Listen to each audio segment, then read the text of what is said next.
Bonsoir ou bonjour, dépendant de l'endroit où vous êtes. Aujourd'hui, dans Dis-moi Pasteur, nous allons traiter d'un autre sujet, différemment de sujet que nous avons parlé les mois passés. Bienvenue dans Dis-moi Pasteur. Dans Dis-moi Pasteur, c'est l'émission qui apporte des réponses de foi aux questions que vous vous posez. Dans l'émission Dis-moi Pasteur, nous parlons vrai. Nous parlons de vos défis quotidiens. Nous parlons de toutes les questions que vous vous posez. Nous parlons de choses réelles de la vie qui sont éclairées par la parole de Dieu. Et dans Dis-moi Pasteur, vous allez trouver chaque jour un message d'espoir, un message d'espérance, un message de foi, un message de paix qui va vous aider à marcher avec force, à marcher avec joie, à marcher avec confiance dans la présence de Dieu. Et aujourd'hui, nous allons traiter d'un autre sujet très simple. Pourquoi tant de gens se sentent seuls, même si ils sont entourés par une foule de gens, mais ces gens-là se sentent seuls. Est-ce que vous avez déjà remarqué que vous pouvez être entouré de gens, mais vous vous sentez seul? À l'intérieur de vous, c'est comme s'il y a un vide. Et pourtant, les gens sont tout autour de vous. Même dans votre maison, vous pouvez être dans votre maison avec des gens, mais vous vous sentez seul. Pourquoi alors c'est vide? Est-ce que vous avez déjà posé la question pourquoi c'est vide? Pourquoi vous vous sentez comme ça? Laissez-moi vous dire que la solitude n'est pas seulement l'absence de gens autour de vous, mais la solitude, c'est l'absence d'une bonne connexion, d'une véritable connexion. Vous pouvez avoir des gens tout autour de vous, mais vous n'êtes pas connecté avec ces gens-là. Il n'y a pas une bonne connexion avec ces gens-là. Beaucoup de gens peuvent sourire, beaucoup de gens peuvent rire aux éclats, mais à l'intérieur d'eux, ils pleurent. Pourquoi? Parce qu'ils se sentent seuls. Il n'y a personne. La journée, ils peuvent entendre la voix des gens. C'est comme s'ils vivaient avec ces gens-là. Mais la nuit, la personne se sent seule. Pourquoi? Parce que cette personne-là s'est enfermée dans la coquille de la solitude, dans la chambre de la solitude. À cause de quoi? Il y a beaucoup de causes. Ces gens-là se sentent seuls. Il y a la trahison des amis.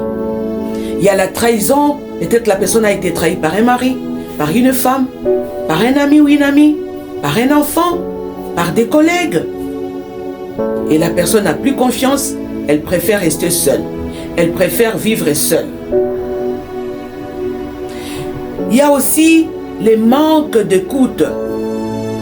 On n'arrive pas à bien écouter les autres. On n'arrive pas à bien collaborer avec les autres. Ça aussi, ça pose un problème. Et tu vas te retrouver seul, même s'il y a des gens tout autour de toi. Il y a le problème de rejet. Tu es rejeté par les autres. Pour un rien. Pour un oui, pour un non, les gens te rejettent. Il y a aussi cette histoire des réseaux sociaux, bien-aimés. Vous allez voir les réseaux sociaux qui remplacent aujourd'hui des vrais amis, qui remplace le vrai mari, qui remplace la vraie femme, qui remplace les vrais enfants. Les gens s'enferment dans une chambre de solitude avec les réseaux sociaux. Vous allez trouver dans la même maison les papas dans la chambre sur son téléphone, la maman à la cuisine ou je ne sais pas au balcon avec son téléphone sur les réseaux sociaux. Les enfants dans leur chambre, dans un monde perdu où il n'y a personne d'autre tout autour d'eux. Et ces gens-là se sentent seuls, même s'ils sont entourés d'une multitude de personnes. Vous allez voir, bien-aimés, quelqu'un peut avoir 1000 personnes, 1000 amis sur Facebook, mais il n'a pas d'amis véritables dans la vie. Quelqu'un peut avoir 2000 amis sur TikTok, mais n'a pas de véritables amis avec qui parler, avec qui collaborer, de vrais amis dans la vraie vie. Et ces gens-là souffrent de la solitude. L'Éternel nous dit dans sa parole qu'il est près de ceux qui ont le cœur brisé. Dans les livres de Psaume 34, 18, la parole de Dieu nous dit que lorsque les justes crient, l'Éternel entend et il les délivre de leur détresse, de leur angoisse, de leurs inquiétudes, de leur douleur, de leur peine, de leur solitude. Pourquoi? Parce qu'ils ont crié à l'Éternel. Je vais donner l'exemple de Jésus-Christ. Jésus-Christ, même, il a connu la solitude. À Gethsémane, Jésus-Christ a été seul. Jésus-Christ n'avait pas d'amis. Il s'est retrouvé seul dans la solitude. Mais qu'est-ce que Jésus avait fait? Où est-ce que Jésus avait puisé sa force? Jésus-Christ a puisé sa force en parlant avec son Père, le Créateur. Et ce soir, voilà les conseils que je te donne. Trouve-toi un ami véritable. Bâtis-toi une relation véritable. Et le premier ami sur qui tu peux tabler, c'est Jésus-Christ. C'est le Saint-Esprit de Dieu. Bâtis une bonne relation avec le Saint-Esprit de Dieu. Bâtis une relation véritable avec le Saint-Esprit de Dieu. Et tu ne seras point confondu.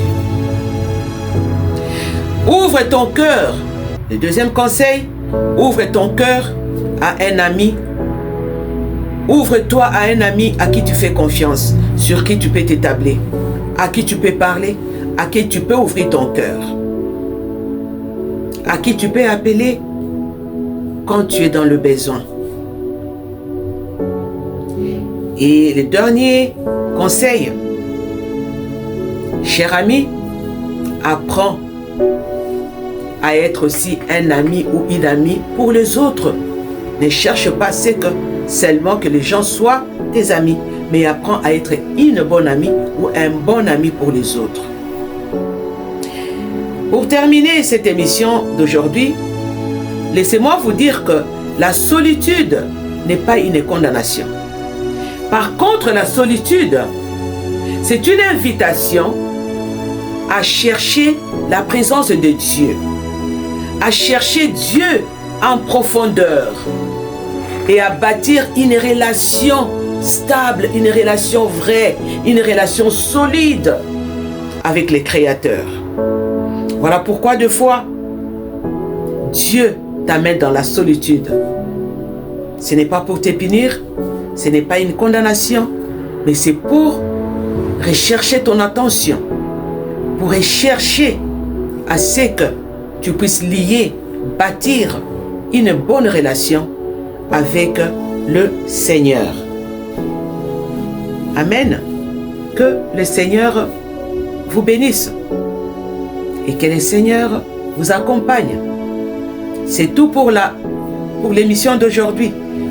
On se verra à la prochaine émission où nous allons traiter d'un autre sujet. Au revoir.